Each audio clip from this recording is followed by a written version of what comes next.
Modi, he's fantastic. I mean, fantastic man.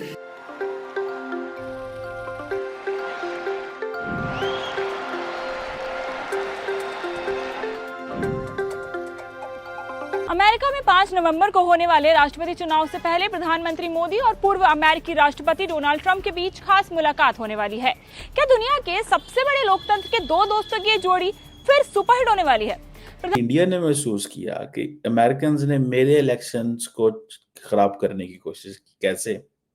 आपको याद है कि जब नरेंद्र मोदी ने ये कहा बाइडेन को कि आए 26 जनवरी 2024 को आए, क्वाड की मीटिंग भी करें और हमारे रिपब्लिक डे भी आए, they turn down this request. और उन्होंने कहा नहीं, this is your election campaign, you want us to stand for you, we will not stand for you. मेरी बात समझ गए हैं? ठीक है। उन्होंने कहा तुम ये चाहते हो कि हम तुम्हारे लिए खड़े हों, हम खड़े नहीं होंगे।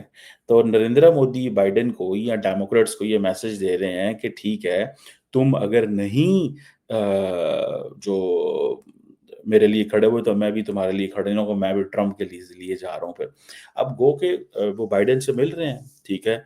अब अगर इंडिया को ये शौक हो, इंडिया को ये शौक हो, ये आप देखिएगा इस चीज को, if India really wants, like the Kamala Harris, they don't trust the Kamala Harris, remember. Narendra Modi doesn't trust the Kamala Harris because he knows the moment Kamala Harris is in office, she will not look her Indian ancestral relation. वो उसकी बात नहीं करेगी, वो किस चीज की बात करेगी? She will look for America. And why Modi needs Trump?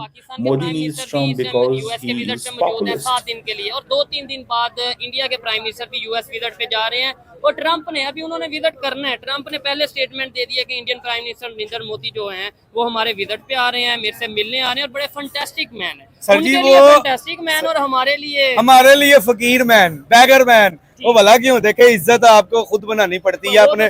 एक तो हमारे पासपोर्ट की फिर एक दफा तो एक वैल्यू डीवैल्यू हो गया और दूसरा हमारा प्राइम मिनिस्टर जो खुद इतने अरबों खरबों रुपए के इनके फ्लैट्स हैं, इनके पास इतनी प्रॉपर्टी है, ये किस मुंह से मांगने जाते? सबसे पहले ही अपनी जायदादें बेचे। अगर ये मुहब्बत वतन मुल्क के लिए करना चाहता है, वो कहते हैं यार किस मुंह से मांगना है, तुम लोगों के पास जितना कर्जा लेना है इससे महंगी तो तुम्हारे पास प्रॉपर्टी है, वो बेचो। प्रॉपर्टीज हैं। इसके अलावा अगर हम लंदन फ्लैट्स की बात करें, यूके में बहुत सी प्रॉपर्टीज है और बहुत सी जगह पे चिड़ियाघर में भी इनकी बड़ी प्रॉपर्टी है। अच्छा, मुझे बताएं, जो उस प्रॉपर्टी में इन्होंने अवाम को रखा हुआ है। ये जो $7 बिलियन आप कह रहे हैं ना, उसमें से $6.9 बिलियन इनके अपने होंगे। अच्छा, और बाकी जो $1 बिलियन है वो ये अवाम का नहीं यार। होगा। देखें, एक अवाम का नहीं होगा। अच्छा, वो भी अवाम का ये हम फकीर हैं, हम गुलाम हैं, हम ऐसे ही रहेंगे, हमने ऐसे ही मरते रहना है। इन्होंने कर्जे लेते रहने हैं और हमारी फाड़ फाड़ के लेते रहेंगे।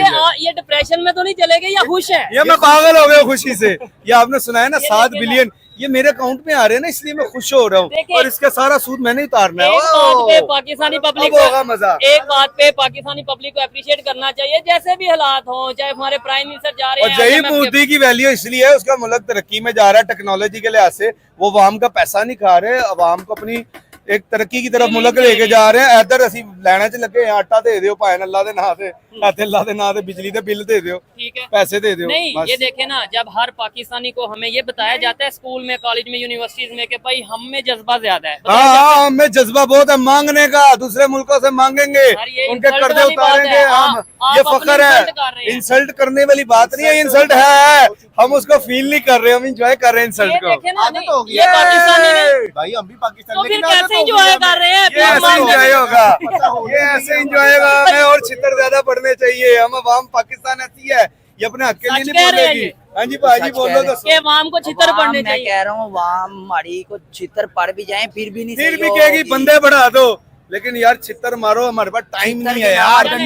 कई दफा वो पैसे सारे ये आपस में बांट लेते हैं, फिर अवाम के ऊपर डाल देते हैं कि भाई इतने पैसे हम लेके आए थे, वो अब आपने देने हैं। नहीं, वो जाहिर सी बात है, निकालने हम लोगों से हैं। वो जो पैसे बाहर से कर्ज में मिलेंगे वो इन्होंने आपस में बांट लेने। आपको पता है इस टाइम आपने 2,80,000 रुपया देना है IMF इस वक्त तो जो दुनिया में नहीं आया वो बेचारा भी कर्जदार है, तो मैं तो चलो इधर भुगत रहा हूँ। ठीक है, तो ये बताएं साहब, हमारी वैल्यू क्या है? हमारे मतलब जो प्राइम मिनिस्टर कह लें, पॉलिटिशियन जब दूसरे कंट्रीज में जाते हैं, वो लोग हमें कैसे देखते हैं? हमें तो गधे और जानवर समझते हैं, वो तो हमें इंसान ही नहीं समझते हैं। ठीक है, नहीं है हमारे नाम पे वो बाहर से कर्जे लेकर आते हैं कि हमारी यहाँ पे जो है ना हालात बेहतर नहीं है, लेके आते हैं। फिर बाद में वो आपस में बांट लेते हैं। ठीक है। असल में गवर्नमेंट इनकी है ही नहीं, चलाने वाला तो आपका आर्मी चीफ है, ठीक है नहीं। मैं खुलेआम कहूँगा, डरने वाली बात नहीं है। चले हम ठीक है नहीं? मैं ये तो कहता हूँ कि पढ़ भाई के आके ले जाएंगे यार। अच्छा कब आप तक खौफ में आप लोगों ने जिंदगी गुजारनी है? नहीं। खौफ में गुजारेंगे। नहीं मुझे बताएं कि इसका मतलब है कि पाकिस्तान के पॉलिटिशियंस प्राइम मिनिस्टर इस पॉलिटिशियन काबिल की नहीं इसका है। कोई वैल्यू नहीं है। नहीं इसका पाकिस्तान के प्राइम मिनिस्टर तो जाके याशी करने वाले हैं, या तो पैसों के लिए जा रहे हैं या याशी करने के लिए जा रहे हैं। इनका जाना बनता ही नहीं है। जिस जगह पे आपकी इज्जत नहीं है वहाँ आप क्यों जा रहे हो? आपको अपनी इज्जत खुद बनानी पड़ती है। आपकी पर्सनैलिटी बेस करती है, आपकी पर्सनैलिटी कैसी है, आपका बात करने का तरीका कैसा है, और आपके मुल्क के हालात कैसे चल रहे हैं जो आपने एस्टेब्लिशमेंट की हुई है। यार देखो, वो कितनी बड़ी हस्ती है ट्रम्प, जो भी है, बेशक मुसलमान नहीं है, लेकिन एज ए ह्यूमन बीइंग उसके इतनी पावर है, उसके पास इतनी पावर है कि वो इन लोगों को समझता ही नहीं शबाजरी वगैरह को। ऐसे ही आप इंडिया को देख लें, इंडिया का निज़ाम माशाल्लाह हम लोगों से तो बहुत ज़्यादा बेहतर है। हम लोग इंडिया के नज़दीक भी नहीं जा सकते। हमारा प्राइम मिनिस्टर 4 सूबों का है, सिंध, बलोचिस्तान, KPK, पंजाब, 34 सूबे या पता नहीं कितने सूबे हैं इंडिया के। वो इतना बड़ा सूबा जो बंदा संभाल रहा पूरा इंडिया, उसकी इज्जत किधर होगी और हमारे बंदे किधर इज्जत होनी है? बड़े इवेंट में जा रहा है, उसमें पार्टिसिपेट कर रहा है, तो ऑब्वियसली उनके गवर्नमेंट ने या उनके लोगों ने कुछ ना कुछ तो प्लान किया ही होगा ना, अदरवाइज वाई ही वो वेस्ट अवर टाइम ना एट देयर। तो बात करने का मतलब यह है कि उन लोगों ने कुछ ना कुछ ऐसा प्लान किया होगा कि हम वहाँ पे जाके अपनी चीज़ों कैसे ऑर्गेनाइज करते हैं वहाँ पे। बट हमें कंसर्न सिर्फ इतना सा है, कोई भी है कुछ भी बोल रहा है, हुज केयर, हम लोगों के लिए क्या बेनिफिट्स हैं, आम आवाम के लिए अगर कुछ है तो हमें वो चाहिए। हम लोग आम लोगों के लिए कुछ भी नहीं है, सही है। तो जो अमीर है वो अमीर से अमीर तर होता जा रहा है। हमें अपने लिए देखना है हम लोग कहाँ पे खड़े हैं। अगर हमारे लिए चीज़ें हैं, अगर वहाँ पे जाके कोई एजुकेशनल चीज़ें आती हैं या हमारे आम लोगों के लिए कुछ आता है तो दैट वाज गुड। ये हमारा कंसर्न है कि आम लोगों को यहाँ पे कुछ फैसिलिटेट करें वो लोग। बिल्कुल भी नहीं। अगर आप ऐसा सोच रहे हैं कि हमारे प्राइम मिनिस्टर वहाँ जाके कोई एजुकेशन के निज़ाम पर बात करेंगे या IT के निज़ाम पे बात करेंगे, तो ऐसा कुछ नहीं होने वाला। हमें पता है कि आज तक जब भी किसी इंटरनेशनल फर्म पे ये लोग गए हैं, वहाँ जाकर उन्होंने भीख मांगने के अलावा और कोई काम नहीं किया। या तो ये कश्मीर का मुद्दा उठाते हैं या फिर ये कहते हैं इंडिया ने ये कर दिया, इंडिया ने हमारे साथ वो कर दिया, लेकिन कभी भी पाकिस्तान की आवाम के फ़ायदे के लिए कोई बात नहीं करके आते। भाई वो इंडिया के प्राइम मिनिस्टर नरेंद्र मोदी जो अपने मुल्क में इन्वेस्टमेंट खींच के लाते हैं, सिंगापुर गए ताकि सेमीकंडक्टर की फैक्ट्रीज इंडिया के अंदर लग सकें।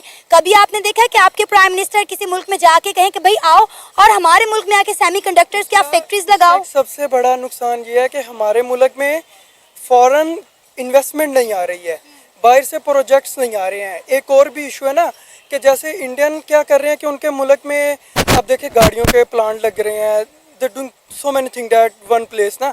तो हम लोग कहाँ पे खड़े हैं? हमारे